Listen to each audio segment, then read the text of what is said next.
लोगों ने previous lecture में क्या देखा था, उसके पहले आपको लेक्चर्स पसंद आ रहे हैं और अगर आप लोगों ने समरी किया तभी आपको ये लेक्चर देखना है। अगर जो भी बच्चे ने समरी नहीं की होगी उसे ये लेक्चर देखने के लिए वो एलिजिबल नहीं होगा।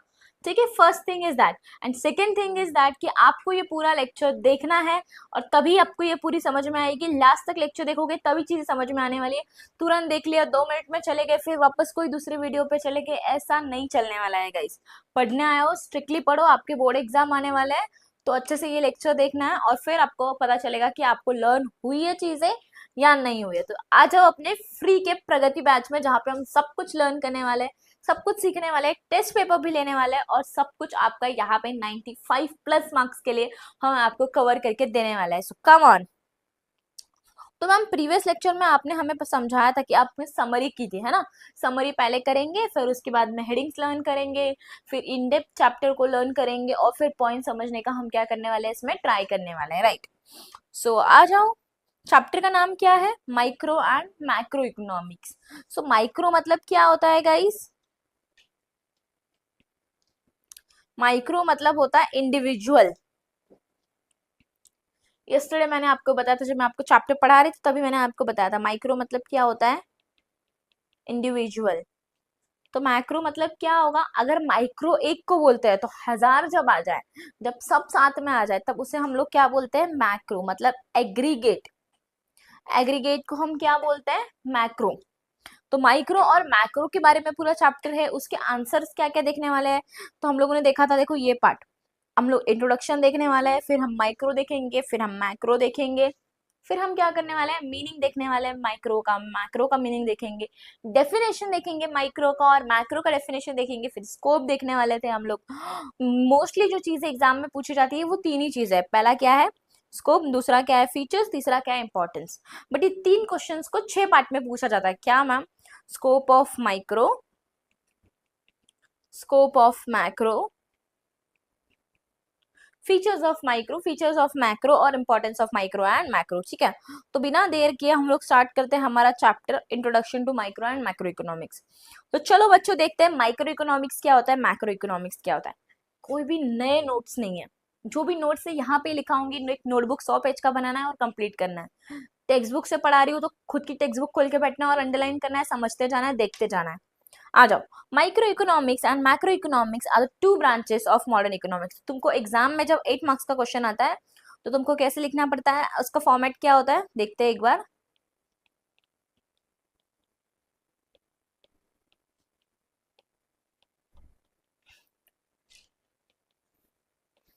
Sorry, format for the long answer would be the following format, that is first you have to write introduction।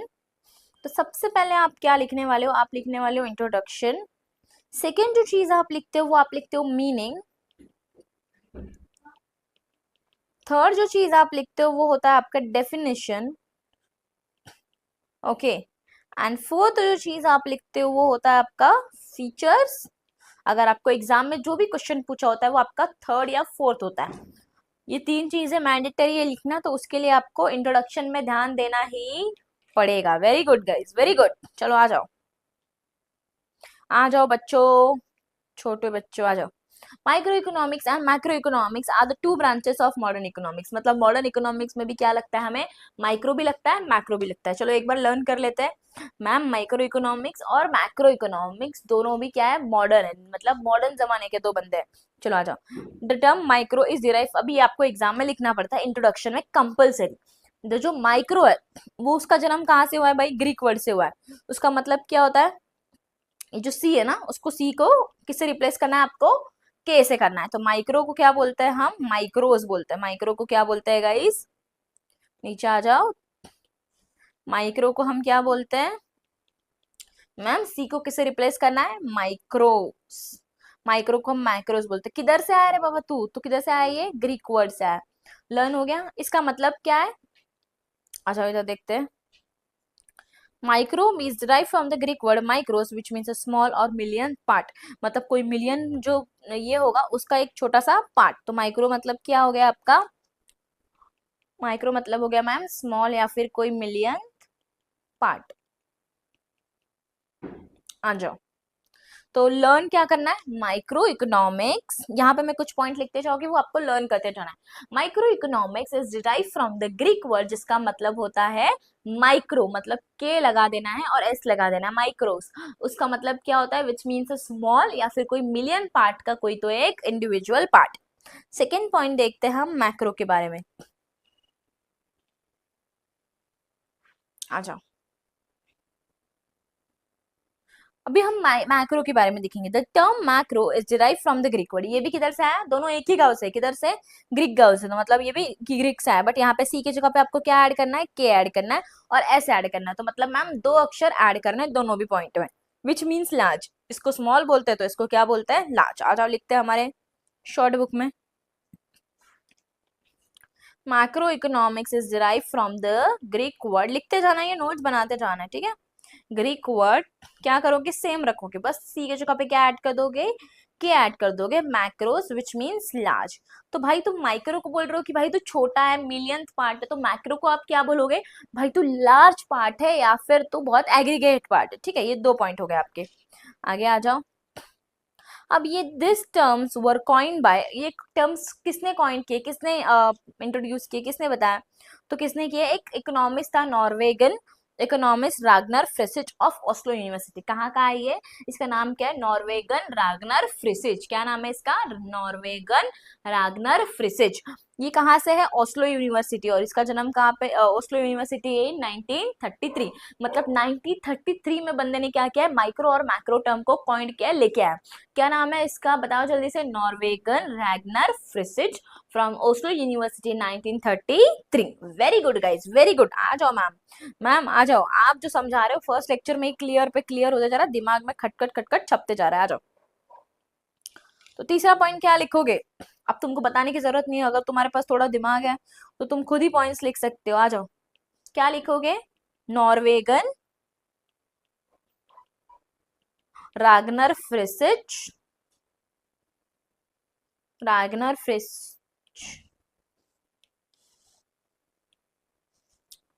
Ragnar फ्रिसिच of, कौन सी यूनिवर्सिटी से, मुंबई यूनिवर्सिटी, पुणे यूनिवर्सिटी, या आप कहीं से भी देख रहे हो, वहां से नहीं, ये बंदा कौन सी यूनिवर्सिटी से, ओस्लो यूनिवर्सिटी।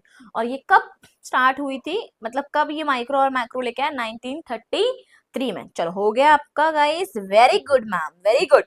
ये पूरे पैराग्राफ में आपने क्या सीखा है, जो भी आपने सीखा है मैंने यहाँ पे क्या कर दिया है, सम अप कर दिया है। तो मेन ब्रांचेस ऑफ इकोनॉमिक्स, मतलब पूरा का पूरा जो इकोनॉमिक्स है ना गाइस, वो दो चीजों पे चलता है, एक तो माइक्रो पे चलता है, दूसरा मैक्रो पे चलता है। ये जो पूरा इकोनॉमिक्स माइक्रो और मैक्रो पे चलने वाला है, इसके लिए इसको आपका क्या बनाया, एक फर्स्ट चैप्टर बनाया। इसको लास्ट चैप्टर में भी दे सकते थे, बट फर्स्ट चैप्टर बनाया क्यों, क्योंकि पूरा इकोनॉमिक जो भी प्लेटफॉर्म पे चलता है, जो भी फाउंडेशन पे चलता है, वो क्या है, आपका इकोनॉमिक्स है। तो मैम हमें लर्न हो गया है, जब भी आपने, जैसे आपने हमें सिखाया कि अगर माइक्रो का कोई पॉइंट एग्जाम में आता है, तो मैं इंट्रोडक्शन में लिखूंगा the term micro economics is derive from the Greek word MIC के जगह पे KRO के बाद में S, माइक्रोस, विच मीन्स स्मॉल और million part. Very good. And these terms are coined by Ragnar Fritzsche of Oslo University in 1933. Very good. आ जाओ, नॉर्वेगन। उसके बाद में हम लोग देखते हैं कि और क्या क्या देख सकते हैं हम लोग फिर देखते हैं historical review of micro economics. Micro economics analysis was developed first, सबसे पहले किसको लाया गया, छोटे बंदे को लाया गया, सबसे पहले माइक्रो को लाया गया। पहले इंसान ने छोटी छोटी छोटी छोटी छोटी स्टडी स्टार्ट कर दी, फिर उसके बाद में हम लोगों ने क्या किया, लार्ज पार्ट को स्टडी करना स्टार्ट किया। Very good. तो micro economics analysis was developed first, मतलब सबसे पहले कौन बंदा आया, माइक्रो आया। It is traditional, it is a traditional approach. Origin of this approach can be traced back to the era of classical economists Adam Smith, David Ricardo, J.S. Mill, etc. तो इसको कौन लेके आया था माइक्रो को, या फिर कौन माइक्रो के बारे में ज्यादा बात करता था, तो आपको पता होगा एडम स्मिथ और डेविड रिकार्डो, ये दोनों लोग, और J.S. मिल क्या करते थे, माइक्रो इकोनॉमिक्स के बारे में ज्यादा डिटेल रखते थे, ज्यादा बताया आपको, ज्यादा पॉपुलर थे माइक्रो इकोनॉमिक्स के लिए। कौन कौन तीन बंदे हैं, चलो जल्दी रिवाइज करो guys, David Ricardo, J.S. Mill, Adam Smith. David Ricardo, J.S. Mill, Adam Smith. Come on एक बार वापस, डेविड रिकार्डो, J.S. मिल, एडम स्मिथ। मम ये सब जो हम लोग एक पोएम लर्न कर रहे हैं वो क्या है बेटा, ये कुछ नहीं है, इट इज जस्ट इजी। ये क्या है, ये तो बस हमने देखा है कि सबसे पहले जो यूज किया था माइक्रो टर्म को, वो किसने किया था? डेविड रिकार्डो, जेएस मिल, एडम स्मिथ। आ जाओ, इट इज ट्रेडिशनल अप्रोच। पहले ट्रेडिशनली लोग यूज करते थे, अभी क्या करते हैं? मॉडर्न वे में हम यूज करते हैं, राइट। चलो आगे देखो, बट इसको पॉपुलराइज किसने किया था? ह- है ना, आपको अल्फ्रेड मार्शल के बारे में तो पता होगा, नहीं पता होगा तो आप पूरे के पूरे 12th स्टैंडर्ड के इकोनॉमिक्स में सिर्फ और सिर्फ किसके बारे में देखने वाले हो? अल्फ्रेड मार्शल के बारे में। It was popularised by new classical economics professor Alfred Marshall in his book. अब इसको पॉपुलर किसने बना दिया? ये लोगों ने तो लेके आए टॉपिक की भाई माइक्रो पहले देखा जाता है, फिर ये 3 लोग आए, फिर ये बोलते मैं पॉपुलर करूंगा, मैं इसके बारे में लोगों को और बताऊंगा। जो और बताने वाला है लोगों को इसके बारे में, उसका नाम क्या है guys? Very good, Alfred Marshall. और इसने भी एक बुक लिखी है अल्फ्रेड मार्शल ने, जिसका नाम क्या है? Principle of economics. और वो पब्लिश कब किया उसने? 1898 के बाद क्या आता है? 9। 8 के बाद क्या आता है? 9। 9 के बाद क्या आता है? 10। चलो लर्न हो गया आपको। मैम अभी स्टोरी लिखा दो हमें, पहले समझा दिया फिर हम स्टोरी लिखेंगे, फिर एक बार रिवाइज करेंगे, फिर आपको क्वेश्चन पूछे जाएंगे। चलो फोर्थ पॉइंट पे आ जाओ आप आपके। मैम फोर्थ पॉइंट में क्या है? हम लोगों ने क्या देखा?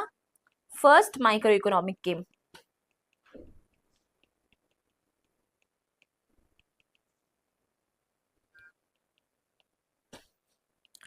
It is traditionally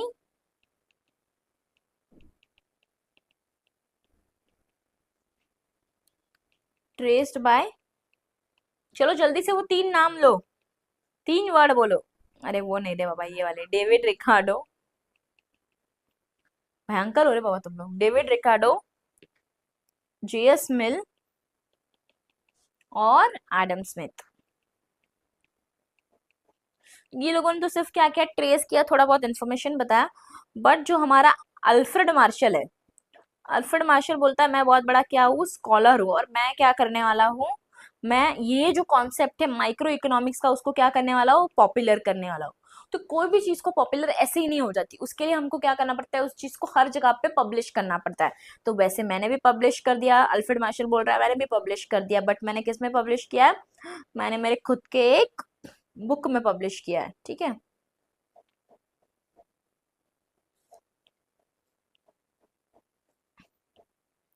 Alfred Marshall क्या बोल रहा है?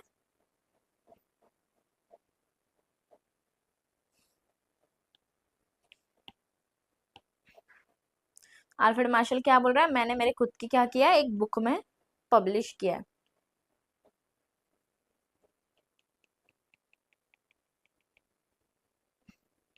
बुक का नाम क्या है? बुक का नाम है प्रिंसिपल ऑफ इकोनॉमिक्स, मतलब रूल्स क्या है अगर आपको इकोनॉमिक्स को जानना है तो। और ये बुक किसकी है guys? Principle of economics Alfred Marshall की है। अब इकोनॉमिक्स को स्टार्ट करने से पहले अल्फ्रेड मार्शल बहुत स्मार्ट है। अब स्टोरी बन रही है, देखो स्टोरी स्टोरी में तुमको लर्न हो जाएगा।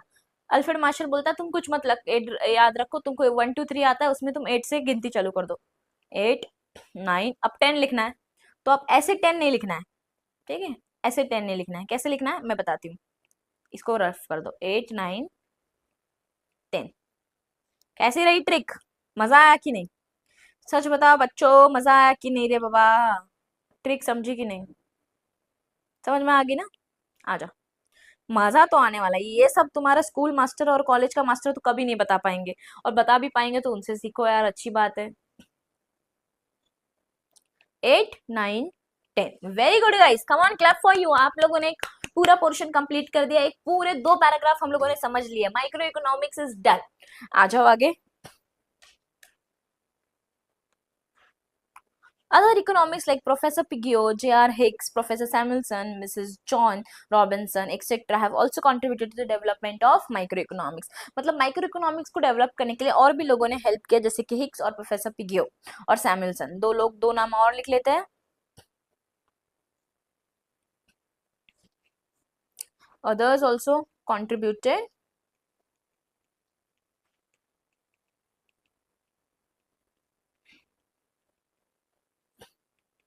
Professor Hicks, Piggio and Samuelson. Come on guys, done। अब जल्दी से इसे रिवाइज कर लेते हैं, ये पार्ट है, ठीक है।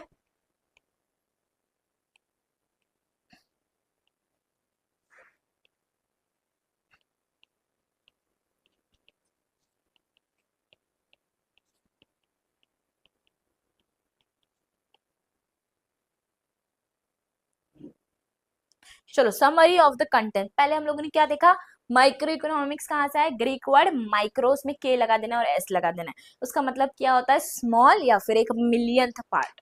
Micro economics is derived from Greek word, उसको क्या बोलते हैं आप, which means large, very good. Norwegian Ragnar Frisch जो ओस्लो यूनिवर्सिटी का बंदा है, उसने 1933 में सबसे पहले ये दोनों भी टर्म्स को क्या कर दिया है, कॉइंड किया है, दोनों भी टर्म्स को यूज किया है, ठीक है, यहाँ पे हम लिख देते हैं कॉइन एंड यूज्ड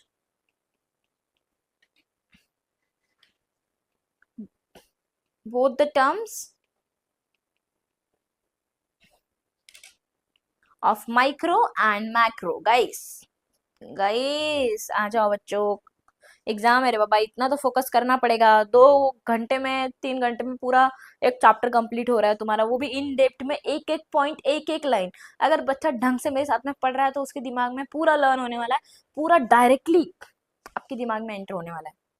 आगे देखो, first micro economics came it traditionally, पहले माइक्रो इकोनॉमिक्स आया, सबसे पहले क्या आया, माइक्रो आया।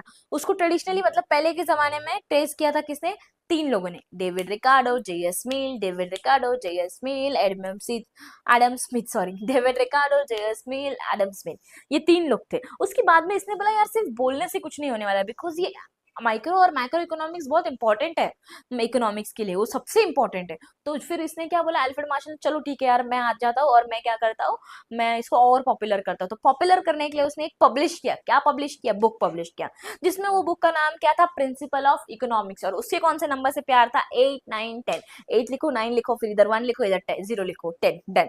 ये हो गया आपका, कौन सी ईयर में ये बुक आया, 1890।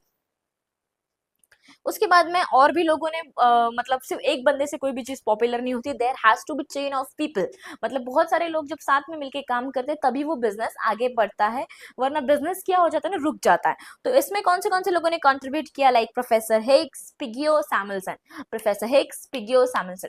3 ऊपर के नाम 3 नीचे के नाम कंफ्यूज नहीं होना है, पॉपुलराइज कराने में जो नामों ने हेल्प किया, कंट्रीब्यूट किया, वो पिगियो, हिग्स, सैमुअलसन। और जो बंदों ने स्टार्ट किया, मतलब सिर्फ माइक्रो इकोनॉमिक्स के बारे में कुछ बताया ट्रेडिशनली, उसका नाम था जे.एस. मिल, रिकार्डो और जे.एस. मिल, रिकार्डो और एडम स्मिथ, वेरी गुड। आ जाओ मैक्रो के बारे में थोड़ा देख लेते हैं। Historical review of macroeconomics. Macroeconomics did exist in the past before the evolution of micro. अब ये क्या बोल रहा है, पहले बोल रहा था भाई माइक्रो पहले है, अब क्या बोल रहा है, माइक्रो के पहले भी कौन आके बैठा है, मैक्रो इकोनॉमिक्स तो पहले से ही है। दुनिया के बारे में सोचना, ज्यादा लोगों के बारे में सोचना, ये तो पहले से चल रहा है, बिफोर माइक्रो। मतलब भाई वो बोल रहा है भाई तेरे आने से पहले भी मैं क्या करता हूँ, एग्जिस्ट करता हूँ, कौन, माइक्रो इकोनॉमिक्स बोल रहा है, एमएससी बोल रहा है, ठीक है, तेरे माइक्रोस के पहले भी कौन आता है, माइक्रो, मैक्रो। आ जाओ, The evolution of microeconomics in the 16th and the 17th century follows of mercantilists.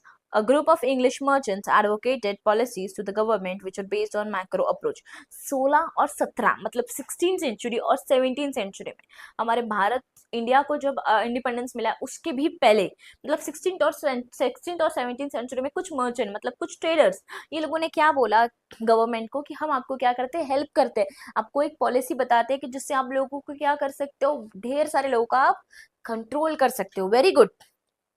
तो आ जाओ देखते हैं, 16th and 17th century follow of mercantilist group, मतलब मर्चेंट्स, मर्चेंट्स मतलब बिजनेसमैन, लिखो उधर, मर्चेंट्स का मतलब businessman, traders. Advocated policies to the government which are based on micro approach, इन्होंने क्या दिए, कुछ पॉलिसीज दिए, कुछ रूल्स गवर्नमेंट को बताया, जो हेल्प किए, वो कौन से बेसिस पे थे, मैक्रो इकोनॉमिक्स। फिर 16 और 17 टाइम पे इन्होंने बता दिया मैक्रो इकोनॉमिक्स के कुछ पॉलिसीज बताए। 18th सेंचुरी में physiocrats, French thinkers try to analyse the concept of national income and wealth. फिर लोगों को देखने लगे एक कंट्री में कितना पैसा कमाता है, एक कंट्री में कितना वेल्थ जनरेट होता है, वो वेल्थ कहाँ पे जाता है, हर एक बंदा अगर 10 रुपए कमाए और कंट्री में 1 करोड़ लोग हो तो मेरे कंट्री का आउटपुट 10 करोड़ निकाल रहा है, ये सब जो बातें आप सोचते हो, ये सब जो बड़ी बड़े लेवल पे आप चीजें सोचते हो, वेल्थ के बारे में सोचते हो, इनकम के बारे में सोचते हो, इसको ही आप क्या बोलते हो, मैक्रो इकोनॉमिक्स। इसके ये रूल्स किसने बताया आपको, किसने बनाया इसके रूल्स, क्या नाम है उसका, क्या नाम है, जल्दी बताओ, मर्चेंटलिस्ट लोगों ने, राइट। आ जाओ, आगे देखो, even the classical economics theory of professor Adam Smith, Ricardo and J S Mill, ये तीन बंदे जो हमने माइक्रो इकोनॉमिक्स में भी देखे थे वो सेम किधर आ गए, मैक्रो में। ये लोगों ने भी किसके बारे में बात किया, मैक्रो। कितने चालू है रे भाई, दोनों भी जगह पे आ गए। चलो आ जाओ। The determination of national income and wealth, जहां पे भी आपको नेशनल इनकम और वेल्थ की बात आएगी, आप आंख बंद करके किसे टिक करोगे, MACRO, macro.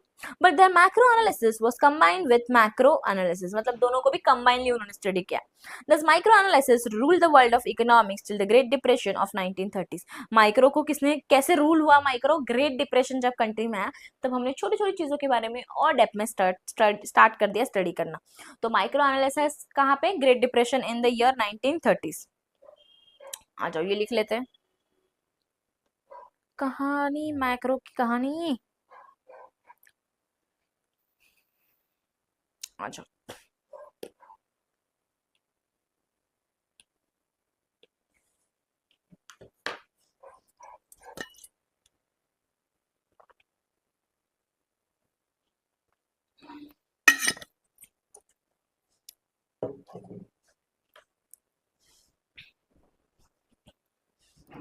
Yes, so come on guys, अभी हम लोग देख रहे हैं मैक्रो।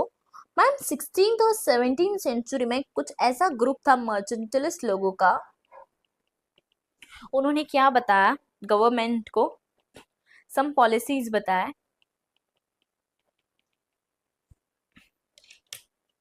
रिलेटेड टू मैक्रो, जिसमें हम लोगों ने किसके बारे में मोस्टली स्टडी किया होगा, नेशनल इनकम और वेल्थ। कहीं पे भी अगर आपको नेशनल इनकम दिखे, नेशनल वेल्थ दिखे, तो आप क्या करोगे गाइस, नेशनल इनकम और वेल्थ दिखे तो आंख बंद करके किसके ऊपर टिक करोगे आप, MACRO, मैक्रो पे टिक करोगे। किस पे टिक करोगे गाइस, मैक्रो पे टिक करोगे। Very good. उसके बाद में क्या हो गया गाइस, 18 सेंचुरी में आ जाओ, 18 सेंचुरी में देखते क्या हो गया। 18 सेंचुरी में यही दोस्त, किधर गए ये दोस्त, ये तीन दोस्त वापस आए और क्या बोले, भाई माइक्रो तेरे लिए नहीं, हम लोग सबके लिए हैं। हम मैक्रो को भी क्या करेंगे, कंबाइनली स्टडी करेंगे और उसे भी हम लोग हेल्प करेंगे। कंबाइन स्टडी किया इन लोगों ने, ठीक है। ये एक हम लोगों ने देखा, और उसके बाद में हम लोगों ने क्या देखा मैक्रो इकोनॉमिक्स के बारे में, देखो इधर तक हो गया। But there micro economics combine, ठीक है। उसके बाद में हम लोग को माइक्रो इकोनॉमिक्स में क्या देखा, great depression in the year 1930। जब भी आपको ग्रेट डिप्रेशन दिखता है,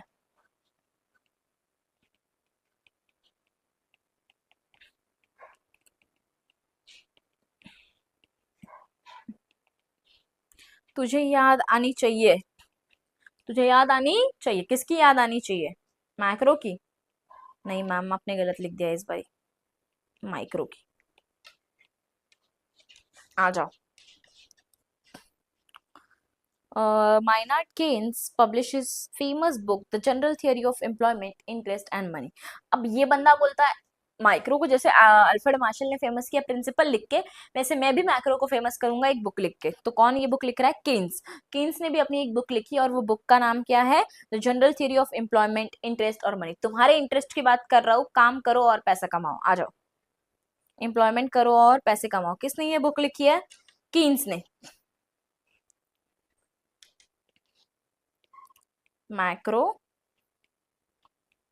कीन्स wrote a book, क्या लिखा है, theory of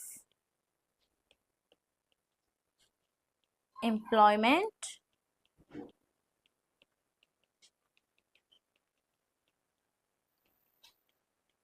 interest and money. Very good.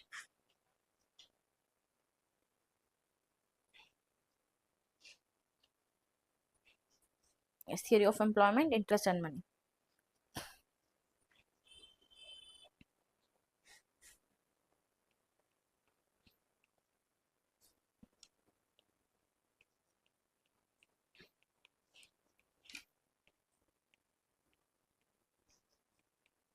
क्या है बुक का नाम, general theory of interest and, general theory of employment, interest and money.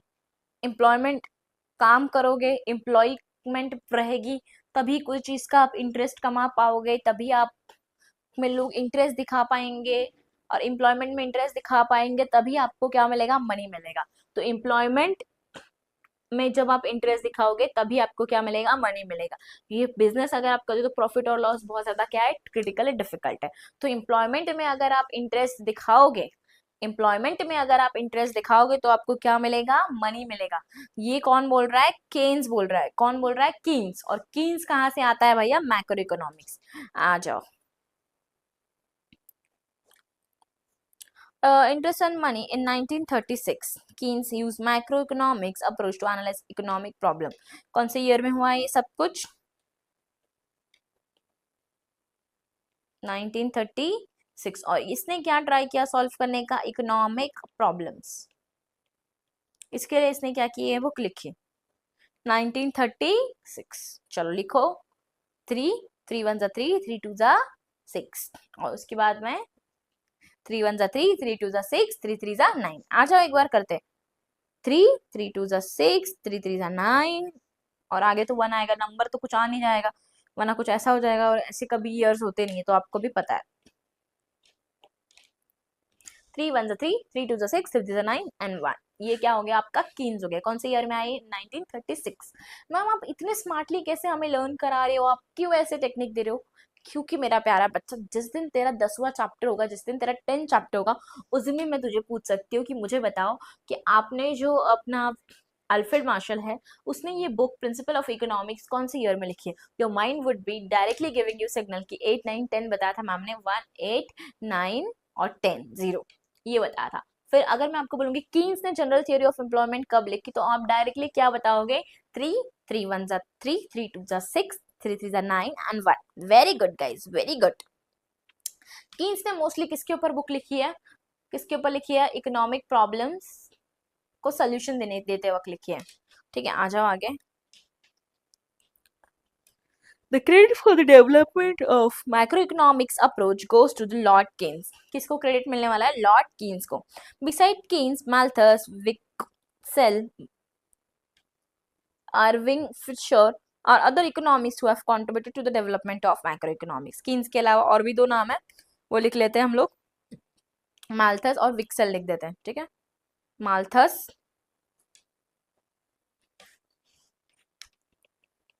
Malthus and विक्सेल। चलो अब थोड़ा सा रिवाइज करते हैं, फिर इसका एक डिफरेंस बिटवीन सिखा देती हूँ। पहले माइक्रो इकोनॉमिक्स कहाँ से आया, मैक्रो इकोनॉमिक्स कहाँ से आया। फिर नॉर्वेगन फ्रिसिच ने क्या बोला, दोनों भी चीजों के बारे में बोला, माइक्रो के बारे में भी बोला और मैक्रो के बारे में भी बोला। ठीक है, और उसके बाद में first micro economics came in traditionally traced by David Ricardo, J S Mill. पहले माइक्रो इकोनॉमिक्स आया या पहले माइक्रो इकोनॉमिक्स आया, दोनों भी ये चीज हम लोग डिफरेंस में नहीं लिख सकते। ठीक है, फिर उसको दोनों ने भी हेल्प किया, डेविड रिकार्डो ने भी किया, जेएस मिल ने भी किया। उसके बाद में हम लोगों ने क्या देखा, अल्फ्रेड मार्शल ने क्या किया, इसे पॉपुलर किया इन his book principle of economics in the year 1890। Others also contributed like Professor Higgs, Pigio, Samuelson, right? और जो डिफरेंस लिखते हैं,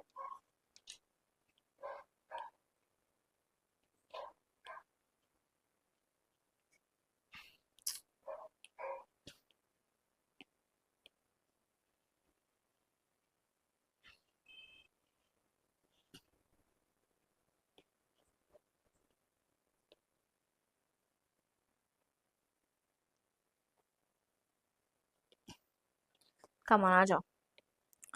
माइक्रो, मैक्रो। माइक्रो कौन से वर्ड से है, ग्रीक वर्ड, जिसको हम लोग क्या बोलते हैं, माइक्रोस।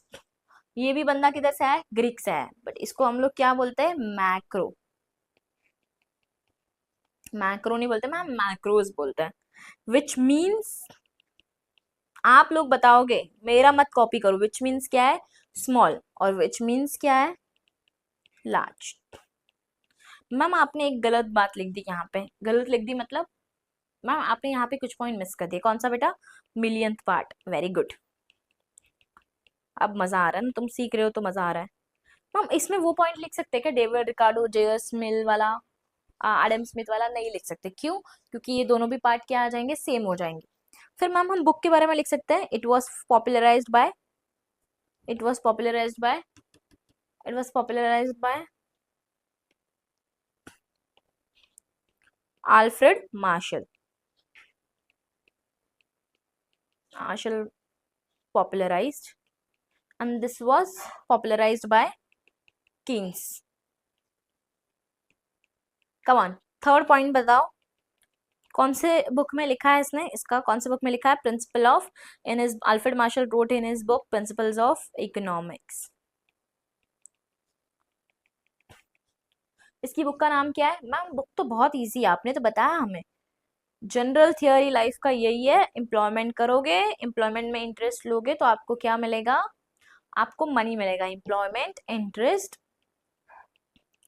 And money. उसके बाद में हम लोगों ने क्या देखा? कौन से ईयर में ये बुक्स पब्लिश्ड हुई है? तो this book is published, it is published in the year 8, 9, 10 वाला. ठीक है, 8, 9, 10.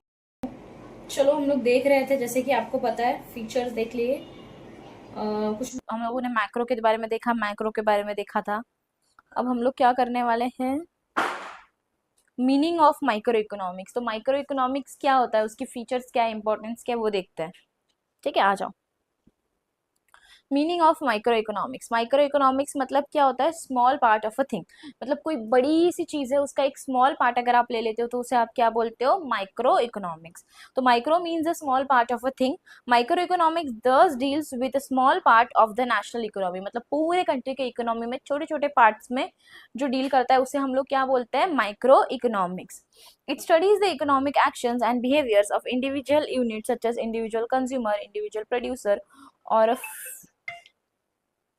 or a, or a firm, the price of a particular commodity or a factor, etc. तो अभी इंडिविजुअल यूनिट के बारे में जो भी आप पढ़ाई करोगे, चाहे वो इंडिविजुअल यूनिट हो, चाहे वो इंडिविजुअल कंज्यूमर हो, चाहे वो इंडिविजुअल प्रोड्यूसर हो, फर्म हो, price of a particular commodity, factor हो, एक्सेट्रा. मतलब आप प्राइस के बारे में देख रहे हो, कंज्यूमर के बारे में देख रहे हो, जो बंदा उसको प्रोड्यूस कर रहा है, जो बना रहे हो आप उसके बारे में देख रहे हो, आप कोई फर्म के बारे में देख रहे हो, आप कोई यूनिट के बारे में देख रहे हो, कोई प्रोडक्ट के बारे में देख रहे हो, कोई कमोडिटी के बारे में देख रहे हो, तो उसे आप क्या बोलोगे? Individual unit. तो उसे आप क्या बोलोगे? माइक्रो. मतलब जहां पे भी इंडिविजुअल इंडिविजुअल लगता है उसे आप क्या कहना? Micro.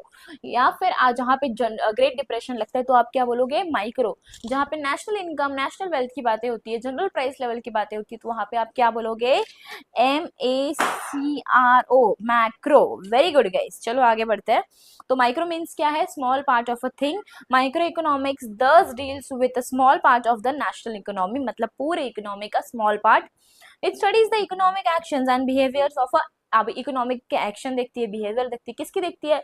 Individual unit, individual consumer, individual producer, है ना, इंडिविजुअल थिंग, पर्टिकुलर कमोडिटी और अ फैक्टर, एक्सेट्रा. अब हम लोग देखते हैं डेफिनेशन ऑफ माइक्रो इकोनॉमिक्स. तो आपको मैंने पहले ही बताया कि हम क्या करेंगे? कोई भी दो में से एक डेफिनेशन करेंगे जो क्या हो? इजी हो. तो आ जाओ, फर्स्ट देखते हैं. मोरेक मोरिस डॉब की डेफिनेशन देखते हैं. मोरिस डॉब बोलता है कि micro economics is in fact a microscopic study of the economy. मतलब माइक्रो इकोनॉमिक्स क्या है? जब भी आप कोई भी चीज को माइक्रोस्कोप से पढ़ते हो, क्या करते हो आप? जब भी आप कोई चीज को माइक्रोस्कोप मतलब एकदम डीप में, माइक्रोस्कोपिक वे में जब भी आप पढ़ाई करते हो, या फिर कोई भी चीज को एकदम डिटेल में, एकदम डीप में आप पढ़ते हो, तो उसे आप क्या बोलते हो? Micro economics. तो micro economics is in fact a microscopic study of the economy. मतलब माइक्रो इकोनॉमिक्स क्या है? Microscopic study of the economics. ये कौन बोल रहा है? मॉरिस डॉब बोल रहा है. तो मॉरिस डॉब का डेफिनेशन आपको लर्न हो गया. चलो एक बार वापस रिपीट करते हैं guys. Come on. Micro economics is the study of microscopic. Microeconomics is in fact a microscopic study of an economy. वापस एक बार करते हैं. Microeconomics is in fact a microscopic study of economics. एक बार वापस करते हैं. Micro economics is in fact a microscopic study of N economics. तो ये क्या हो गया? आपका डेफिनेशन आपके दिमाग में लर्न हो गया. आपको एक बार मन में डेफिनेशन बोलना है. देखो आपको आ रहा है कि नहीं, जल्दी से देखना है आपको. So very good guys, congratulation, आपको आ रहा है डेफिनेशन। आपको मीनिंग भी लिखने आ जाएगा। मीनिंग में आप क्या लिखोगे? माइक्रो इकोनॉमिक्स क्या होता है? एक स्मॉल थिंग होता है, मतलब पूरे इकोनॉमी में जो भी इकोनॉमी होता है उसका एक छोटा पार्ट वो माइक्रो इकोनॉमिक्स होता है। जैसे कि individual unit, individual consumer, individual producer, individual things, individual commodity, कोई पर्टिकुलर फैक्टर, ये सब क्या है? आपका माइक्रो इकोनॉमिक्स है। तो दो चीजें आपको लर्न हो गई। अगर आप लोगों ने मेरा समरी चार्ट का वीडियो नहीं देखा तो सबसे पहले आपको समरी चार्ट का वीडियो देखना है, तभी आपको सारे के सारे स्कोप के पॉइंट, फीचर्स के पॉइंट, इंपॉर्टेंस के पॉइंट आपको लर्न होंगे। और उसके बाद में आपको ये मेरा सेकेंड वीडियो देखना है, ठीक है? Scope of micro economics. तो आ जाओ, स्कोप के बारे में हम लोग पढ़ते हैं, लर्न करते हैं।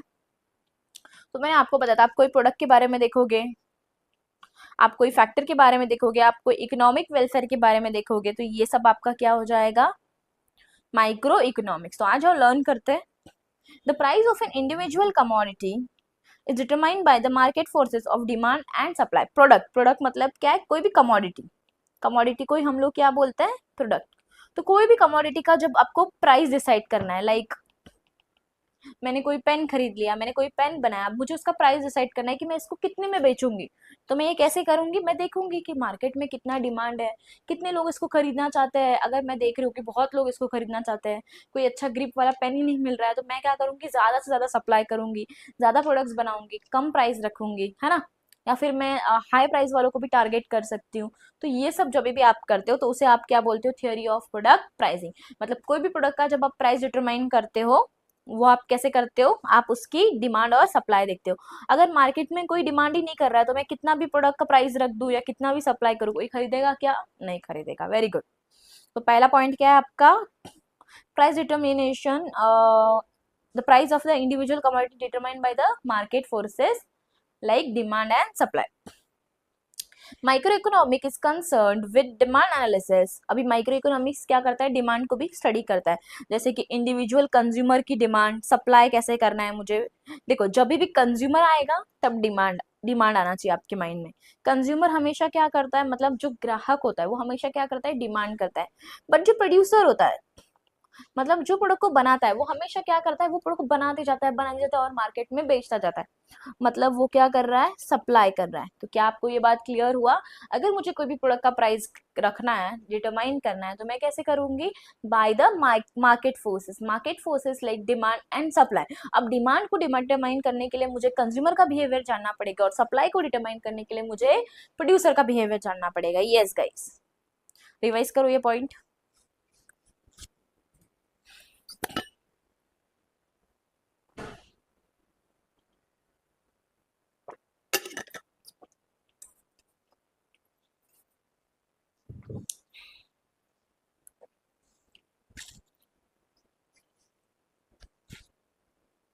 चलो डन।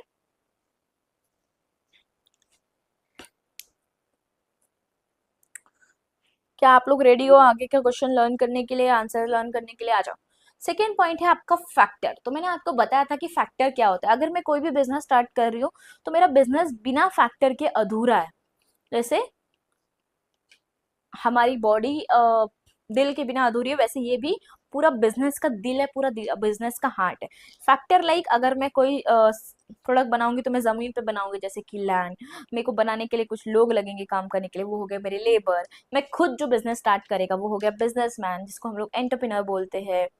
फिर उसके बाद में मुझे बिजनेस में पैसा डालना पड़ेगा, उसे मैं कैपिटल बोलती हूँ। और ये सब लोगों को हमें कुछ चीजें देनी पड़ती है, जैसे कि लैंड को आपको क्या देना पड़ता है? रेंट देना पड़ता है। लेबर को आपको क्या देने पड़ते हैं? पैसे देने पड़ते हैं, वेजेस देने पड़ते हैं। मैं बिजनेसमैन हूँ तो मुझे क्या देना पड़ेगा? आपको प्रॉफिट देना पड़ेगा।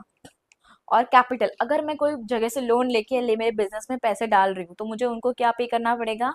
ब्याज पे करना पड़ेगा, जिसे हम क्या कहते हैं? इंटरेस्ट पे करना पड़ेगा।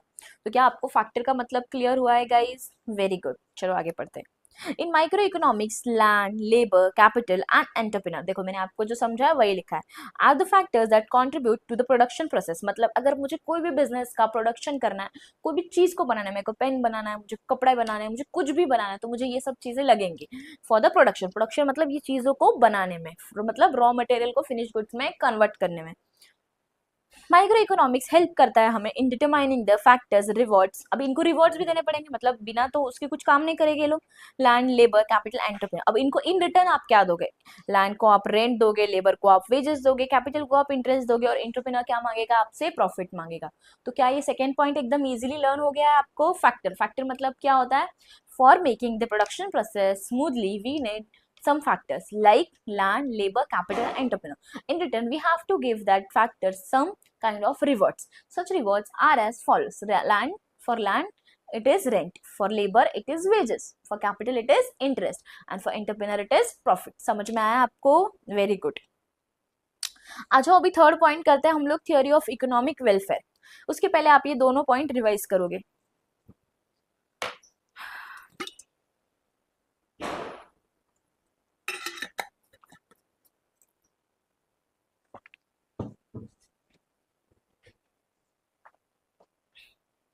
चलो हो गया आपका। चलो मुझे बताओ फर्स्ट पॉइंट में आपने क्या लर्न किया है? मैम फर्स्ट पॉइंट में हम लोगों ने देखा था कि प्रोडक्ट की प्राइस डिटरमाइन करने के लिए मुझे डिमांड और सप्लाई मार्केट फोर्सेस देखने पड़ते हैं। डिमांड और सप्लाई देखने के लिए मुझे डिमांड के लिए किसका बिहेवियर देखना पड़ेगा? Just give me a second guys. Demand के लिए मुझे किसका बिहेवियर देखना पड़ेगा? कंज्यूमर का बिहेवियर पैटर्न देखना पड़ेगा। और सप्लाई के लिए मुझे किसका बिहेवियर देखना पड़ेगा? प्रोड्यूसर का देखना पड़ेगा। उसके बाद में हमने फैक्टर देखा था, factor like land, labour, rent और एंटरप्रेन्योर। इन सबको क्या देना पड़ता है? Rent, wages, profit and interest. तीसरा पॉइंट देखो, theory of economic welfare. Theory of welfare basically deals with efficiency. Board exam में अगर तुमने ये वर्ड नहीं लिखा है एफिशिएंसी, तो तुम्हारा आधा मार्क्स इधर कट हो जाएगा। It is very important. जब भी हमें बोर्ड एग्जाम के बच्चों के पेपर चेक करने के लिए मिलते हैं, तभी हमको ये सब वर्ड्स हाईलाइट किए होते हैं। वो वर्ड्स आपके एग्जाम में रहना बहुत ज्यादा जरूरी है। तो इकोनॉमी का वेलफेयर, अगर इकोनॉमी का कुछ अच्छा करना है आपको, तो क्या करना पड़ेगा आपको? उसके लिए एफिशिएंसी करनी पड़ेगी। मतलब कोई भी काम आपको बेहतर तरीके से करना पड़ेगा guys. In the allocation of resources, मतलब कोई भी रिसोर्सेस जैसे कि लैंड है, लेबर है, इनको प्रॉपरली आपको बिठा के काम करके आपको इसकी एफिशिएंसी को क्या करना पड़ेगा? क्षमता को बढ़ाना पड़ेगा। तो आपकी लाइफ में आपका जितना भी एक मिनिमम पॉइंट होता है, जितनी भी क्षमता होती है, उसे आपको क्या करना पड़ता है? उससे इंक्रीज करना पड़ता है। efficiency in which allocation of resources is attained when its result is maximization of satisfaction of people। तो ऐसे आपको काम करना है ये सब चीजों को लेके कि आपको मैक्सिमम सेटिस्फेक्शन मिले। मैक्सिमम सेटिस्फेक्शन मतलब अगर मैं पैसा भी लगा रही हूँ, कैपिटल भी लगा रही हूँ, बिजनेस खड़ा कर रही हूँ, बट अगर मुझे मन चाहा प्रॉफिट नहीं मिल रहा, तो क्या मैं सेटिस्फाइड हूँ? नहीं। तो अगर मैं सेटिस्फाइड नहीं हूँ, तो ये सब प्रोडक्ट्स को लगा के मेरा कुछ फायदा होगा क्या? नहीं। तो आपको इसको इतने अच्छे से करना है, लैंड लेबर को अच्छे से आपको यूज करना है, इतना एफिशिएंटली यूज करना है कि आपको उससे क्या हो? मिनिमम फायदा हो। Economic efficiency involve three efficiency. तो एफिशिएंसी में तीन तरीके की एफिशिएंसी आती है। पहला क्या है? प्रोडक्शन में अच्छे से प्रोडक्शन करो, इतना अच्छा प्रोडक्ट बनाओ कि प्रोडक्ट में कुछ भी डिफेक्ट ना निकले। सेकेंड है कंजप्शन। अब उसको जब जो बंदा खा रहा है उसको भी प्रॉपरली सेटिस्फेक्शन मिले कि यार क्या प्रोडक्ट बनाया था, खाया मैंने, मजा आ गया। और उसके बाद में आता है आपका ओवरऑल इकोनॉमिक एफिशिएंसी। चलो आ जाओ, तीन पॉइंट है, बताओ मुझे एफिशिएंसी में कितने पॉइंट है? थ्री। पहला क्या है? प्रोडक्शन, सेकंड क्या है? कंजप्शन, और तीसरा क्या है? ओवरऑल। तो मुझे बताओ, अब जो बंदा बना रहा है उसने इतने अच्छे से बनाना चाहिए कि उसको सामने वाले को सेटिस्फेक्शन मिले। अभी मैंने समझो एक चॉकलेट बनाया, डेयरी मिल्क बनाया, मेरा ड्राइंग बहुत खराब है, so you have to bear it, okay. अब मैंने डेयरी मिल्क का प्रोडक्शन किया, मैंने डेयरी मिल्क बना दिया, ठीक है। अभी डेयरी मिल्क को मैंने बनाया, तो मुझे क्या होना चाहिए इसमें? देखो, efficiency in production means producing maximum possible amount of goods and services from the given amount of resources. मेरे पास लैंड है, मैं पूरा चौबीसों घंटा वो लैंड पे काम करके पैसे कमा सकती हूँ, हाँ कमा सकती हूँ। मेरे पास लेबर है, मैं लेबर को पूरे टाइम पे तो काम पे नहीं लगा सकती, वरना वो एक ह्यूमन है, उसकी एफिशिएंसी डाउन हो जाएगी।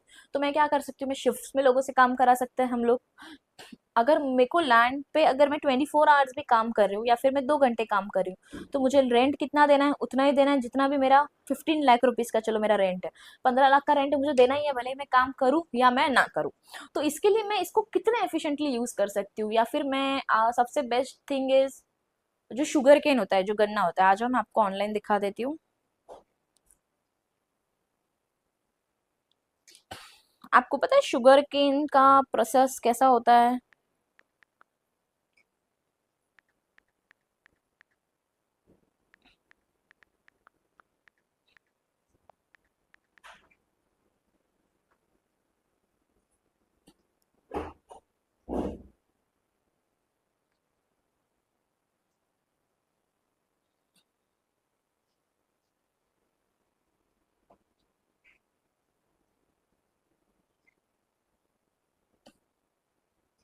इसमें तो नहीं दिखा रहा है वो, बट जो गन्ना होता है, जो शुगर केन होता है आपका, उसको आप क्या करते हो, शुगर केन से आप शुगर निकालते हो, फिर उसमें से जो शुगर बच जाता है जिसको आप मोलासेस बोलते हो, उससे भी आप क्या करते हो, फर्दर प्रोडक्शन करते हो, आप जैगरी का बना देते हो, या फिर जो गन्ने वाले होते हैं, अगर आपने देखा होगा तो वो मोस्टली जो शुगर का जो कचरा होता है उसको संभाल के रखते हैं, फिर उसको मशीन में प्रोसेस करके उसका सुक्रोज बनाते हैं, उसके अदर प्रोडक्ट्स बनाते हैं।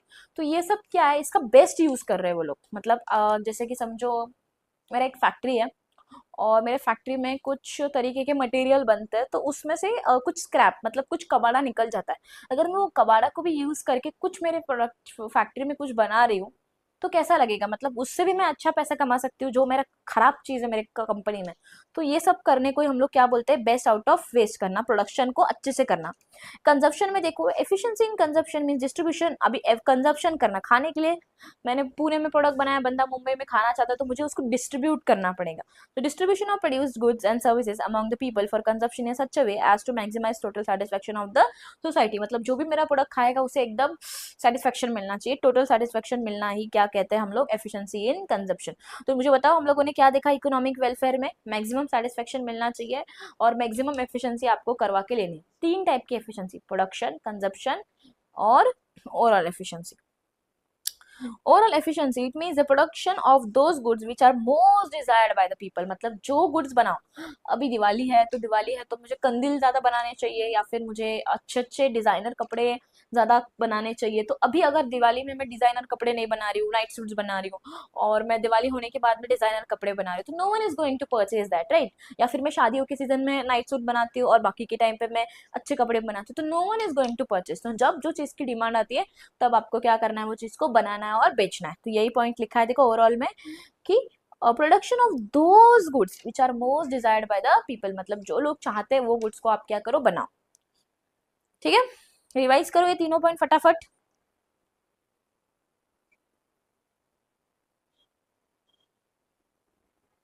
जल्दी जल्दी रिवाइज करना है।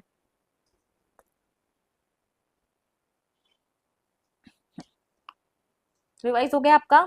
पहले हम लोगों ने क्या देखा, मीनिंग ऑफ माइक्रो इकोनॉमिक्स, फिर हम लोगों ने क्या देखा, डेफिनेशन, किसने दिया ये डेफिनेशन, मॉक्रो। मॉक्रो ने क्या बोला, मॉरिस डॉब ने क्या बोला, micro economics is in fact a study, micro economics is in fact study of, microscopic study of economics. उसके बाद में हम लोगों ने प्रोडक्ट देखा, फिर हमने फैक्टर देखा, प्रोडक्ट देखा, फैक्टर देखा, फिर उसके बाद में हम लोगों ने इकोनॉमिक वेलफेयर देखा, जिसमें production, consumption and overall efficiency हमने देखा। अभी हम लोग आगे बढ़ रहे हैं। Microeconomic theory shows under what condition this efficiencies are achieve, मतलब कौन से कंडीशन में आप इसको अचीव कर सकते हो। Thus, the focus of microeconomics is mainly confined to price theory and resource allocation. Mostly ये दो चीजों के बारे में बात करता है। कौन से दो चीजों के बारे में बात करता है मैम, एक तो प्राइस थियोरी के बारे में बात करता है कि कोई भी चीज को मैं कैसे प्राइस को डिटरमाइन करूं और मैं चीजों को कैसे क्या करूं, एलोकेट करूं। ये एक बिजनेस का बहुत ज्यादा इंपॉर्टेंट एक फंडा होता है guys, allocation of resources. It does not study the aggregate relating to the whole economy. ये आपको ट्रू और फॉल्स के लिए बोर्ड एग्जाम में पूछ सकता है कि क्या ये aggregate of the whole economy समझता है कि नहीं। कोई बच्चा अंधा, एकदम पागल, दिमाग बिल्कुल नहीं, हाँ हाँ एग्रीगेट आ गया, माइक्रो दिख गया, राइट ट्रू कर दिया, एकदम बेवकूफ, अक्कल नहीं है बिल्कुल। एग्जाम में जब मैक्रो दिखेगा तभी आपको क्या करना है, ट्रू पे टिक करना है। Macro economics is the study of aggregate economy as a whole, तब ट्रू दबाना है, वरना ऐसे ट्रू फॉल्स खेलते रह गए दिमाग नहीं। कुछ बच्चे ऐसे ही करते हैं, माइक्रो को मैक्रो देख लेते हैं, पता नहीं कौन से ख्वाबों में होते हैं। एक मार्क्स जाएगा, ऐसे एक एक मार्क्स कर करके आपके सब मार्क्स चले जाएंगे। सो प्लीज छोटी छोटी बातों को आपको सीरियसली लेना सीखना चाहिए guys. This approach does not study national economic problems such as unemployment, poverty, inequality of income, etc. Theory of growth, theory of business cycle, monetary, fiscal policies, etc. are beyond the limits of an microeconomics. Microeconomics एकदम छोटी चीजों के बारे में study करता है, जैसे कि इंडिविजुअल के बारे में स्टडी करता है, एक इंडिविजुअल कंज्यूमर के बारे में। बट मैक्रो किसके बारे में स्टडी करता है, पूरी दुनिया के बारे में स्टडी करता है। तो यहाँ पे ये सब चीजें नहीं आती है। वो सब चीजें कहाँ पे आती है, सारी की सारी चीजें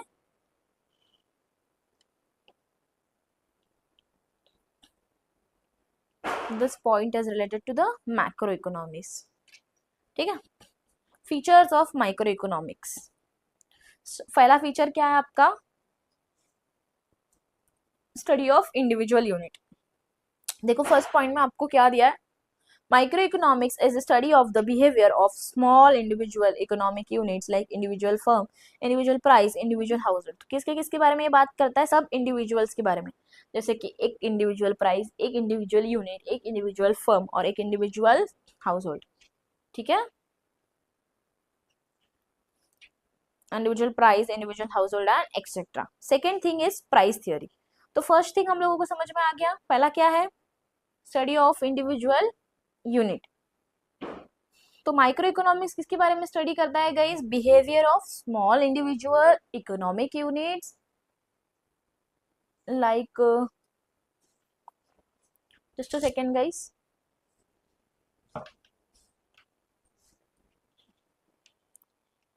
चलो, microeconomics is a study of the behavior of small individual economic units like individual firm, individual price, individual household, individual. इतना ही है. ठीक है, तो हाउसहोल्ड, फर्म और प्राइस जिसके बारे में आप स्टडी करते हो उसे आप क्या बोलते हो? Study of individual unit. Second point देख लो आप, price theory. Microeconomics deals with the determination of the price of goods and services as well as factor of production. Hence, it is known as price theory. अब मैं इसे price exam में question आता है, microeconomics is also known as price theory. तो बच्चे क्या करते हैं? अरे ये तो मैक्रो इकोनॉमिक्स का क्वेश्चन है. अरे गलत रे बाबा, ये माइक्रो का है, मैक्रो का नहीं, ये माइक्रो का है.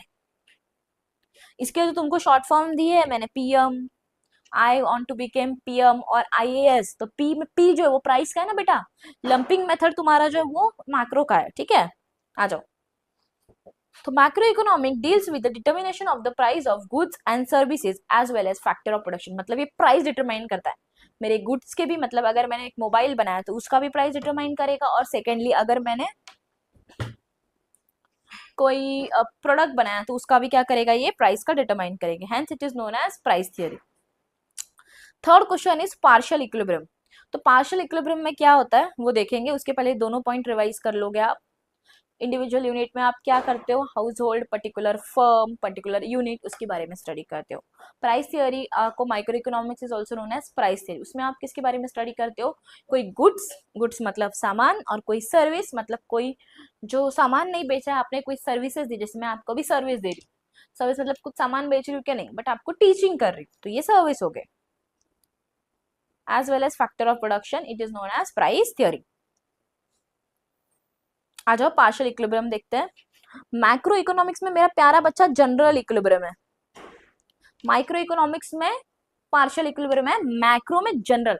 माइक्रो पार्शियलिटी की बात करता है, मैक्रो पूरी दुनिया की बात करता है, तो जनरल है वो उसमें. Equilibrium is the balance between two factors. अब इक्विलिब्रियम मतलब इक्वल करना, तो दोनों चीज का बैलेंस लाना. जैसे कि micro economic analysis deals with partial equilibrium which analysis equilibrium position of an individual economic unit. मतलब पार्शियल इक्विलिब्रियम में क्या करता है? एनालिसिस करना है आपको, बट किसका करना है? इंडिविजुअल इकोनॉमिक यूनिट, कंज्यूमर का, फर्म का, या इंडिविजुअल कोई इंडस्ट्री का. It isolates an individual unit from other fact forces and studies its equilibrium independently. मतलब एक, अभी मैंने एक यूनिट ले लिया तो मैं इसको ही स्टडी कर रही हूँ, मैं बाकी फोर्सेस को क्या कर रही हूँ? अलग रख रही हूँ. मतलब मैं क्या कर रही हूँ? आइसोलेशन कर रही हूँ, राइट.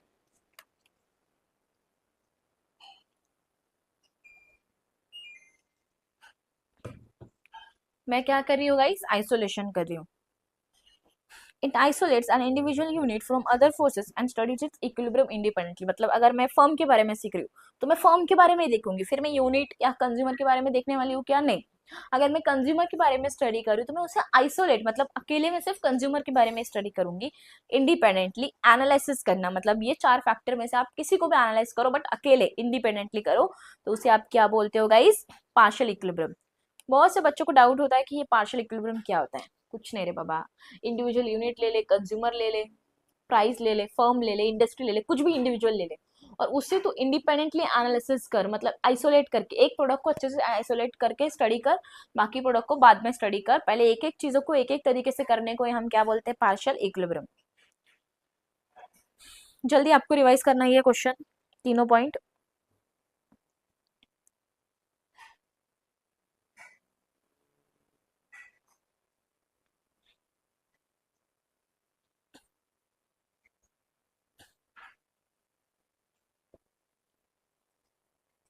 चलो, फर्स्ट पॉइंट हो गया आपका, micro economics is study of behaviour of small individual economic unit, individual firm, individual price, individual house hold.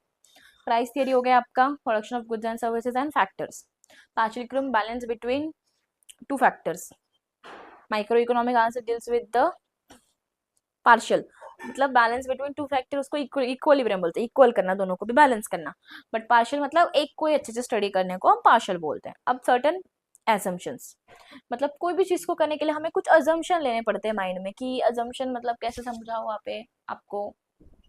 समझो मुझे 95+ मार्क्स लाने, 95% के अभाव लाने, मेरा अजम्पशन क्या होगा, मैं पढ़ाई में अच्छी होनी चाहिए, मैंने सिंसियरली पढ़ाई करनी चाहिए, मैंने टेस्ट देने चाहिए, मैंने मेरे मिस्टेक्स चेक करने चाहिए, और मेरे मिस्टेक्स के साथ में अपने आप को एनालिसिस करते करते उसे सुधारते सुधारते आगे बढ़ना चाहिए। अगर इसमें से कोई एक चीज भी नहीं, यार मैंने अच्छे से नहीं पढ़ाई किया, मैंने टेस्ट नहीं दिए, तो मैं पास तो हो जाऊंगी, बट मुझे 95 मार्क्स आएंगे क्या, नहीं आएंगे। तो ऐसे माइक्रो इकोनॉमिक्स में भी आपको क्या करना पड़ता है, कुछ अजम्पशंस लेने पड़ते हैं। Micro economics begins with the fundamental assumptions, ये आपको हमेशा सीखने मिलने वाला है, तो इसे आपको अंडरलाइन करना है। Okay, other things remaining constant, मतलब सब चीजों को कांस्टेंट रखो, है ना, सिर्फ ये करोगे तो ये चीज होगी, मतलब सबको कांस्टेंट रखो। दुनिया में फेस्टिवल नहीं आ रहा है, दुनिया में मेरा बर्थडे नहीं है, मेरे फ्रेंड का बर्थडे नहीं, मेरे मदर फादर का किसी का बर्थडे नहीं, सब कुछ कांस्टेंट रखो।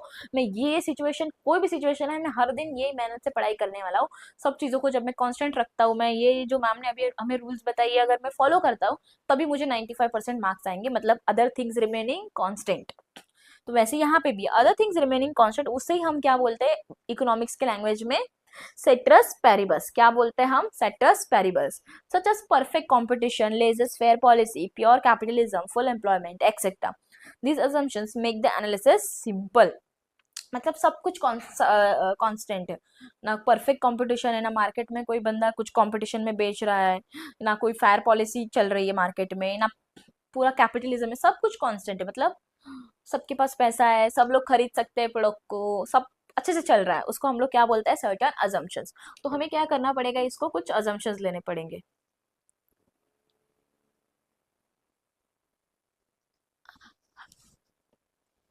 Sorry guys. Okay, microeconomics begins with the fundamental assumptions, other things being remaining constant, ceteris paribus, मतलब other things being constant such as perfect competition, laissez fair policy, pure capitalism, full employment etc। इसके assumptions की वजह से हमारा जो micro economics है वो क्या हो जाता है, सिंपल हो जाता है। उसके बाद में आपको फिफ्थ पॉइंट दिया है, slicing method. Microeconomics uses slicing method, but macroeconomics uses lumping method. Very good guys. It splits or divides the whole economy into small individuals. Slice करना मतलब अगर मेरे पास एक केक है, just a second,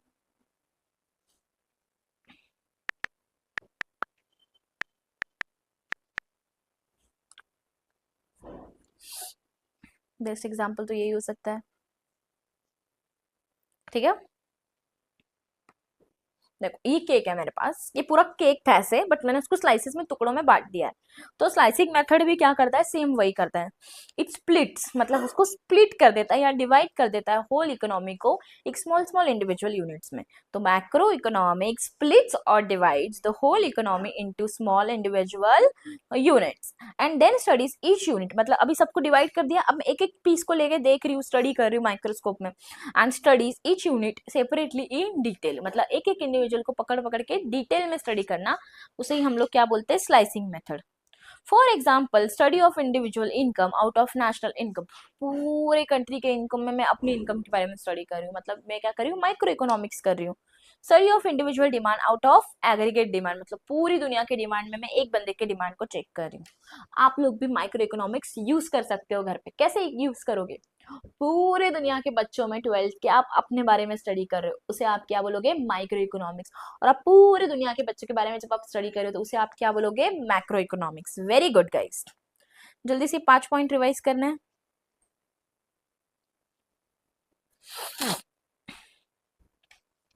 चलो मुझे बताओ, स्टडी ऑफ इंडिविजुअल यूनिट में तुमने क्या सीखा, कि आपको क्या करना है, individual unit, firm, product, industry को स्टडी करना है।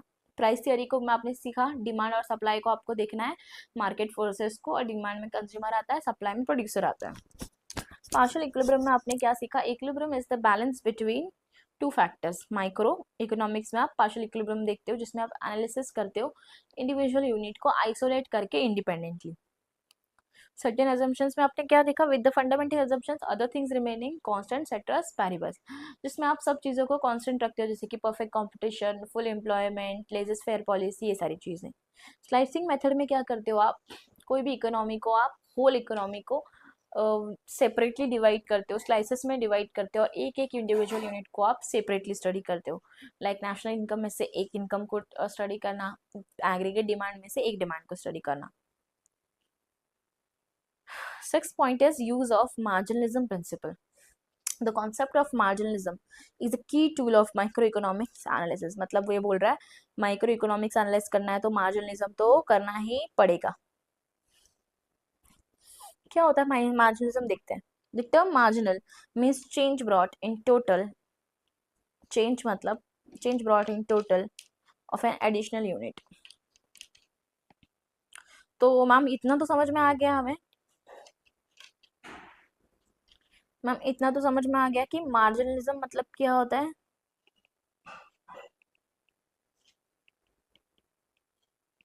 मार्जिनलिज्म क्या होता है, चेंज होता है। तो ये जो चेंज है, ठीक है, जो चेंज इकोनॉमी में आ रहा है उसे आप क्या बोलते हो, मार्जिनलिज्म। ये आपको नेक्स्ट चैप्टर में अच्छे से समझ में आएगा। समझो आप में से कोई भी एक स्टूडेंट का नाम मैंने ले लिया दिव्या, ठीक है, और एक स्टूडेंट का नाम ले लिया मैंने प्राप्ति। ओके, सो दिव्या को और प्राप्ति को चॉकलेट्स एक को पसंद है, एक को नहीं पसंद है, ठीक है।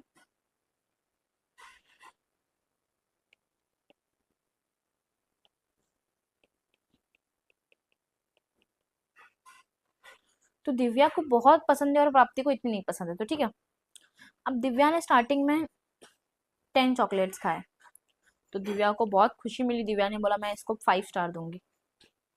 फिर दिव्या ने 20 चॉकलेट खाए, फिर इसने 4 स्टार दिए, फिर इसने 30 चॉकलेट खाए तो इसने 3 स्टार दिया।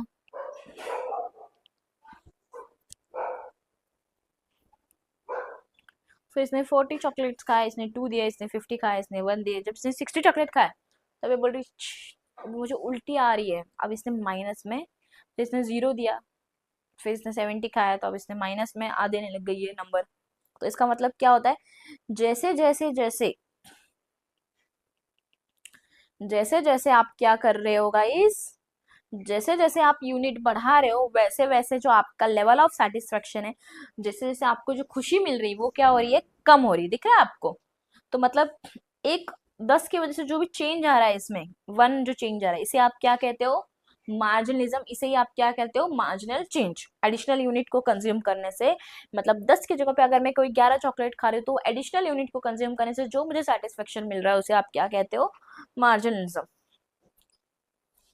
Marginal analysis help to study a variable through the changes. Changes देखना आपको, मतलब कोई भी इकोनॉमी में एक कंज्यूमर की वजह से क्या चेंज आ रहा है वो सब देखने को मार्जिनलिज्म बोलते हैं।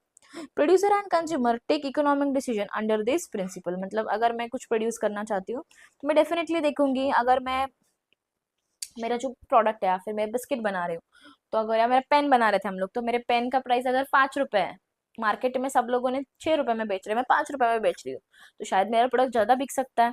बट अगर मैं 6 के ऊपर बेचूंगी, 7 में बेच रही हूँ, 10 में बेच रही हूँ, तो शायद मेरा प्रोडक्ट ना बिके, क्योंकि मैं फर्स्ट कंज्यूमर, मतलब फर्स्ट प्रोड्यूसर हूँ, मेरे पास अभी मार्केटिंग के लिए पैसा नहीं हो, तो मैं प्राइस से डोमिनेट कर सकूँ मार्केट को। तो मतलब 1 रुपए एक्स्ट्रा रखने से प्राइस, या एक एक्स्ट्रा कुछ करने से हमको कितना चेंज हो रहा है और कितना हम इम्पैक्ट पड़ सकता है, उसको ही हम क्या कहते हैं, मार्जिनलिज्म। ठीक है। 7th पॉइंट है आपका एनालिसिस ऑफ मार्केट स्ट्रक्चर। तो micro economic analysis different market structure. अभी मार्केट स्ट्रक्चर भी बहुत टाइप के हम लोग माइक्रो इकोनॉमिक्स में सीखते हैं, देखते हैं, जैसे कि perfect competition, monopoly, monopolistic competition, oligopoly. तो मैं आपको दिखाती हूँ ये सबके डायग्राम्स, ठीक है।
देखो, मोनोपोली। अब मोनोपोली मतलब क्या होता है, सिर्फ एक सेलर है, मतलब पूरे मार्केट में जो अभी मैं को समझो ये खरीदना है, क्या खरीदना है यार हमें, सो लेट सपोज हमें एक फोन खरीदना है अच्छा वाला, और पूरे मार्केट में फोन की दुकान सिर्फ एक है, मतलब पूरा कोई भी आप एक एरिया पकड़ लो, समझो मैं चिंचवड़ पकड़ रही हूँ, तो चिंचवड़ में पूरे मार्केट में सिर्फ एक ही फोन की दुकान है, तो मुझे चिंचवड़ के बाहर जाना पड़ेगा कुछ खरीदने के लिए, तो मतलब वहाँ पे एक ही सेलर है, वो क्या करा है, डोमिनेट करा है, तो उसे हम मोनोपोली बोलते हैं। परफेक्ट कंपटीशन मतलब बहुत सारे बायर है, बहुत सारे सेलर है, तो उसे परफेक्ट मतलब बहुत सारे दुकान है बाबा, तो परफेक्ट कंपटीशन। उसके बाद में oligopoly, this market feature few companies, no clarity on number of firms but usually 3-5 dominate firms it, मतलब एक बंदा डोमिनेट करे तो मोनोपोली, दो तीन बंदे डोमिनेट कर रहे हैं तो ओलिगोपोली, और बहुत सारे बंदे डोमिनेट करे तो perfect competition. Monopolistic competition, it is a combination of monopoly and competitive market, offer similar product services but they are slightly differentiated from each other, मतलब ये इसमें क्या होगा, प्रोडक्ट थोड़े डिफरेंट हो गए मोनोपोलिस्टिक कंपटीशन में। क्या आपको समझ में आया? परफेक्ट कंपटीशन में जैसे नॉर्मल मार्केट होता है वो होता है, मोनोपोली में आपका एक ही सेलर होता है, ओलिगोपोली में दो तीन सेलर होते हैं, और मोनोपोलिस्टिक कंपटीशन में भी परफेक्ट कंपटीशन के जैसे होता है, बट थोड़ा डिफरेंट प्रोडक्ट होता है सबके पास, जैसे कि आप कपड़े पकड़ लो इसमें, ठीक है। मार्केट में हमें परफेक्ट कंपटीशन ये सब देख लिया। उसके बाद में हम लोग देखते हैं limited scope. The scope of micro economics is limited to only individual unit, मतलब ये जो स्कोप है सिर्फ किसके बारे में बात करता है, एक इंडिविजुअल के बारे में बात करता है। It does not deal with the national wide economic problems such as inflation, deflation, poverty, unemployment, ये सब कौन बात करता है, ये सब प्रॉब्लम्स के बारे में कौन बात करता है, मैक्रो बात करता है, ठीक है। तो लिमिटेड स्कोप है इसका, सिर्फ एक बंदे के बारे में बात करना, एक डिमांड को स्टडी करना, एक सप्लाई को स्टडी करना, तो बहुत ज़्यादा लिमिटेड इसका स्कोप है, बाकी की ग्रोथ, प्रोवर्टी, ये सब को ये स्टडी करता नहीं है, ठीक है। हमने फीचर्स कंप्लीट कर दिए, हमने स्कोप कंप्लीट कर दिया, इंपॉर्टेंस कंप्लीट कर दिया, सब कुछ आपका हो गया है। नेक्स्ट लेक्चर में आपको इंपॉर्टेंस ऑफ माइक्रो और पूरा मैक्रो मिल जाएगा, तो ओनली 3 लेक्चर्स में आपका पूरा का पूरा चैप्टर कंप्लीट हो गया। आ जाओ एक बार रिवाइज करा देती हूँ,